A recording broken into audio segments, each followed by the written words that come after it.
Hi everyone, today I'm going to share with you strategy and timetable for May 2024 examinations. The time we have is around 5 months and बहुत ज़्यादा chances है कि election की वजह से exam postpone हो जाएंगे, लेकिन we are going to consider कि एग्जाम 1 मई से ही स्टार्ट होंगे। एग्जाम पोस्टपोन हो भी गई then we can use the buffer days to increase our score to increase the chances of examination. So let's assume कि एग्जाम पोस्टपोन नहीं होने वाली, उसके अकॉर्डिंग हम अपना टाइम टेबल सेट कर लेते हैं। Now I have plotted a comparison कि आपने एक सब्जेक्ट लेके उसी सब्जेक्ट को पूरा एक दिन में पढ़ा, एक सब्जेक्ट खत्म करके 10-15 दिन जो भी है, फिर सेकंड सब्जेक्ट उठाया, अगर इस प्लान से स्टडी किया वर्सेस दो सब्जेक्ट पर डे से स्टडी किया तो आपको क्या टाइम लगेगा। So, this is the time required per subject for first reading. I've assumed कि आप में से किसी ने भी पहले पढ़ाई नहीं की है, लेक्चर्स किए होंगे, थोड़ी सी सेल्फ स्टडी या कुछ भी किया होगा, लेकिन प्रॉपर पढ़ाई या सच की नहीं है। आप फर्स्ट टाइम पढ़ने को बैठ रहे हो तो कितना टाइम लगेगा, बिकॉज मेजोरिटी केसेस ऐसे ही होंगे। So FR will take 20 days, SFM, AFM will take 12, audit will take 15, DT 20, IDT 15 and multidisciplinary case study। इसको मैं अभी काउंट ही नहीं कर रही हूँ क्योंकि आईसीए ने अभी तक मटेरियल रिलीज नहीं किया है। एंड वैसे भी इवन इफ दे रिलीज, अभी तक they have released only a case study digest जिसमें 8 केस स्टडीज है। तो आप थोड़ा सा एक आधा एक घंटा बचा के हर रोज एक केस स्टडी पढ़ सकते हो, ऐसे आपका किसी और सब्जेक्ट के साथ ही वो मल्टीडिसिप्लिनरी केस स्टडीज खत्म हो जाएंगी। इसलिए इनको लिखा है मैंने 2 डेज, बट फिर भी I won't be counting that, क्योंकि वो साथ साथ में हो जाएगी। उस सब्जेक्ट का आपको इतना बर्डन लेने की जरूरत नहीं है।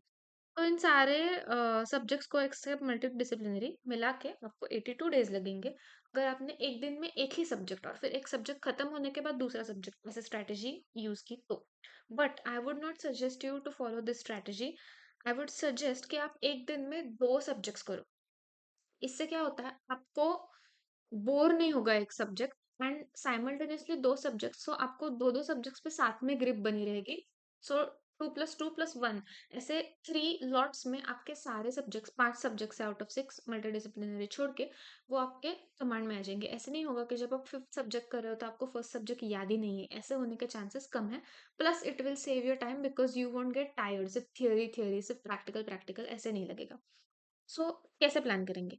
एफआर प्लस आईडीटी दोनों मिला के 28 डेज में यू कैन कंप्लीट। आईडीटी में I am not saying customs, IDT is excluding customs, so सिर्फ जीएसटी वाला पोर्शन एंड एफआर वाला पोर्शन दोनों मिला के it is possible to cover in 28 days.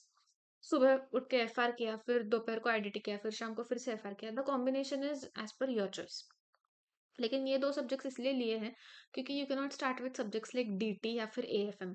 Both the subjects are very demanding conceptually. DT is, everyone knows DT is possibly the toughest paper that can ever be. So उसके साथ start करेंगे तो motivation ही चला जाएगा। आपको clear करना है, आप थोड़े से कंपैरेटिवली ओके ओके सब्जेक्ट्स के साथ स्टार्ट कर सकते हो, इसलिए FR and IDT. Then AFM and audit, क्योंकि audit is theory, AFM is practical. Similarly IDT is थोड़ा सा theory and FR is complete practical with little bit of theory, इसलिए मैंने इसको कंबाइन कर दिया। दोनों मिला के 20 days and then only direct tax plus बचा हुआ हमारा कस्टम्स जो हमने किया नहीं था, एंड मल्टीडिसिप्लिनरी केस स्टडी, रोज एक केस स्टडी 1 घंटा वगैरह इन्वेस्ट करके ऐसे आप कर सकते हो। 25 डेज, 25 डेज बहुत ज्यादा दे दिए मैंने डीटी को, लेकिन जरूरी है because it is the toughest subject amongst the sixth and it will require a lot of your time। तो ये सारे दिन मिला के आपको 73 डेज लगेंगे, rounded off to 75। So you have jumped from 82 days to 75 days. In this way you can save your time. So I would suggest आप यही स्ट्रैटेजी फॉलो करो। अब आपके एग्जाम को टोटल है 150 डेज, 5 मंथ्स। उसमें से 75 चले गए, हाफ डेज चले गए, आधे दिन। लेकिन आपने सारा सिलेबस फर्स्ट टाइम पढ़ा है। अब आपके पास जो आधा टाइम है इसमें हम दो रिविजन्स करेंगे। लेकिन सबसे पहले I would like to tell you कि आपको पढ़ते वक्त, फर्स्ट रीडिंग करते वक्त क्या क्या करना है। तो every subject has 30 marks MCQ with negative marking. आपको बहुत अच्छे से एमसीक्यूज की प्रिपरेशन करनी होगी। जब भी आप पढ़ रहे हो एमसीक्यू वाले पॉइंट्स को हाईलाइट करके सेपरेटली लिखो आप एमसीक्यू। तो एग्जाम के पहले दिन आप सिर्फ एमसीक्यू एमसीक्यू एमसीक्यू पढ़ोगे पढ़ोगे फॉर एमसीक्यू पर्पज, तो उतना आपके लिए सफिशिएंट रहेगा। जितना आप खुद को फर्स्ट रीडिंग में हेल्प करोगे उतना सब्सिक्वेंटली रिविजन्स में आपको हेल्प होगा, आपका टाइम बचेगा। एग्जाम के 1.5 डेज में आप में भी आपका रिवीजन बहुत इजीली हो जाएगा। उसके बाद इंपॉर्टेंट वर्ड्स एंड सेंटेंसेस को हाईलाइट करो।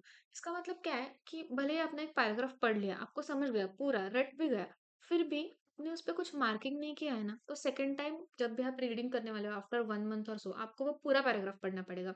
उससे अच्छा है अभी जब पढ़ रहे हो तो इंपॉर्टेंट वर्ड्स को, इंपॉर्टेंट सेंटेंस को अंडरलाइन करके रखो, सो दैट सेकंड टाइम आप सिर्फ उन्हीं अंडरलाइन चीज़ों को पढ़ो, तो भी आपका 90% ऑफ कंटेंट खत्म हो जाएगा।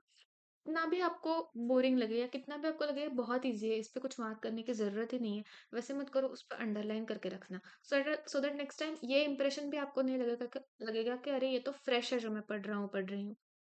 उस पे ऑलरेडी मार्किंग रहेगी तो कॉन्फिडेंस भी रहेगा, टाइम भी बचेगा, आपका बहुत टाइम सेव होगा इस टेक्निक से। Next is important questions specially practical subjects में मार्क करके रखना, सो दैट सब्सिक्वेंट रिविजन्स में जब आप सारे क्वेश्चन सॉल्व नहीं कर पाओगे तो एटलीस्ट इंपॉर्टेंट वाले सॉल्व कर लोगे। और इंपॉर्टेंट मतलब सिर्फ वही नहीं जो बहुत बार आते हैं, इंपॉर्टेंट मतलब वो जो टफ भी है, शायद कभी नहीं आएंगे बट टफ है, आ गए तो आपने प्रैक्टिस की है, इसका आपको फायदा मिल जाएगा। प्लस वो जो इजी है बट बार बार आते हैं, सो इजी है इसलिए आपने छोड़ना नहीं चाहिए, बार बार आते हैं तो चांसेस है आने के, इसलिए इंपॉर्टेंट वालों को इस तरह से मार्क करना। नेक्स्ट, शॉर्ट एक्सप्लेनेशंस लिखो। फॉर एग्जांपल बहुत बड़ी थियोरी है, कोई आंसर है ऑडिट का सपोज, बहुत बड़ा है एंड टेक्निकल है, it is from some chapter which you don't understand very easily, तो एक छोटी सी स्टिकी नोट वहां पे लगा दो, जिसको आप अपनी मदर टंग में, किसी हिंदी, मराठी, इंग्लिश, वट जो भी लैंग्वेज आप कंफर्टेबल हो, शॉर्टकट में लिख देना क्या लिखा है, समराइज करना उसको। So next time read the sticky note first, then you can easily correlate with the answer which is already written over there. This will save a lot of your time, आपको understanding वाला time second revision, third revision में नहीं लगेगा। उसके बाद draw diagrams, अगर कोई procedure वाला आंसर है तो instead of reading it in paragraph form, you can just write, for example कुछ है सपोज आईडीटी में, you have to make an application to proper officer and within 15 days he will approve, then after that suppose he rejects, then you again get 7 days, blah blah blah blah. Suppose there is something like this, so instead of reading this in a paragraph format, if you just write something in this form, next time आप सिर्फ यही पढ़ोगे, आपको समझ में आ जाएगा, आपका time भी सेव हो जाएगा। सो इस तरह की चीजें आपने करना एक्सपेक्टेड है to save your own time. After that shortcuts, tricks to remember, mnemonics, जो भी है, जो भी यूट्यूब पे अवेलेबल है, आपके फैकल्टीज ने आपको दी है, वो यूज करके पढ़ाई करो, आपको रट्टा मारना थोड़ा कम हो जाएगा एंड थोड़े ट्रिक्स से याद रखोगे तो it will help you in the exam. And solve all the questions by your hand, this is for practical subjects, F R D T I D T, जो भी थ्योरी छोड़ के प्रैक्टिकल क्वेश्चंस है, पूरे क्वेश्चंस कितना भी easy हो कितना भी डिफिकल्ट हो, हर एक क्वेश्चन आपने हाथ से ही सॉल्व करना है at least during the first reading. So ये आप करोगे फर्स्ट रीडिंग में। आपके पास अब एग्जाम के लिए 75 days बचे हैं and we have to do 2 revisions, first reading, first revision, second revision, this is very much sufficient to easily clear in the exam. So देखते हैं क्या करना है। इन 75 days में से रिवीजन मतलब ये एग्जाम के पहले की सेकेंड रिवीजन, फाइनल रिवीजन को मैंने 30 days अलोकेट किए हैं, so we have 45 days for first revision. You can divide this into 5 subjects into 9 days each, 45 days हो गए, फिर जो 30 सब्जेक्ट्स 30 days बचे हैं you can divide into 5 into 6 subjects. लेकिन I have given you another technique, second revision sorry first revision, हम starting से start करते हैं। First reading, first revision, second revision कैसे करनी है। सो अभी दिसंबर चल रहा है, दिसंबर तो 4th जैन तक आपने F R and I D T excluding customs कर लेना चाहिए। मैंने आपको थोड़ा बफर ज्यादा दिया है क्योंकि शुरू के दिनों में पढ़ाई नहीं हो पाती, अब बैठोगे पढ़ने के लिए, बुक सामने रखोगे, फिर भी आपकी पढ़ाई नहीं हो पाएगी, आपका कंसंट्रेशन नहीं हो पाएगा, वो रोज बैठ के धीरे धीरे ग्रो होगा, इसलिए मैंने थोड़े डेज आपको यहाँ पे बफर दिए हैं। 5th Jan से 25th Jan तक you will do AFM and audit, उसके बाद till 20th Feb you should be done with everything DT customs multidisciplinary. इसको मैंने थोड़ा ज्यादा टाइम दिया है बिकॉज आई टोल्ड यू कि DT is a demanding subject, it will consume a lot of your time. ये हो गया। फिर इसके साथ ही आप एक पुराना एमटीपी सॉल्व कर लेना, जब भी एक सब्जेक्ट हो जाए उसके साथ एक एमटीपी सॉल्व कर लेना। You will not be able to score very well, फिर भी it's okay, you just have to take flavour of exam, flavour of paper, किस तरह से पेपर आएगा, कैसे क्वेश्चन आएंगे, ये जानने के लिए बस आपको एक पेपर दे के रखना है। उसके बाद स्टार्ट्स द रिविजन।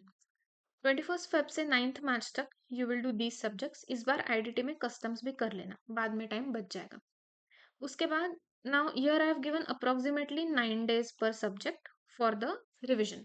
ये जो रिवीजन है इसमें भी आप सब कुछ हाथ से सॉल्व करोगे। This will be exactly like your first reading. बस अब टाइम थोड़ा कम लगेगा क्योंकि अभी अभी आपने सब कुछ पढ़ के रखा है।